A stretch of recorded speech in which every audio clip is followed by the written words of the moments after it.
Mold growth on drywall can totally wreck your walls and your peace of mind if you don't handle it right away. So, first off, if you spot mold on your drywall, don't just cover it up with paint or wallpaper, because that stuff will just keep growing underneath. You gotta remove the affected areas carefully. Cut out the moldy drywall, making sure you wear a mask so you're not breathing in any nasty spores. After that, treat the exposed wood or remaining surfaces with a mold inhibitor to stop the mold from coming back. One thing people often miss is improving ventilation in the room. Open windows, use fans, or even get a dehumidifier to keep moisture levels low, since mold loves damp spots. Keep an eye on plumbing or roof leaks too, because those are common causes of mold growth. If you catch it early and act fast, you can save yourself from costly repairs later on.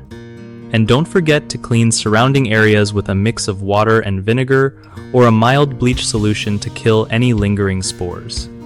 One of the biggest mistakes with mold growth on drywall is ignoring it until it spreads everywhere, which makes cleanup way harder and more expensive. Fix it by checking your walls regularly and dealing with small patches immediately.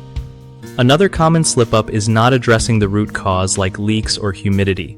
Without fixing these, mold will keep coming back no matter how much you clean. Lastly, using harsh chemicals without proper safety gear can be risky for your health. Always wear gloves, a mask, and keep the area ventilated when treating mold. BigHomeProjects.com is awesome for homeowners who want to find trusted local contractors without the stress of endless searching. It also helps contractors connect with real clients who need their skills, making it easier for everyone to get projects done right.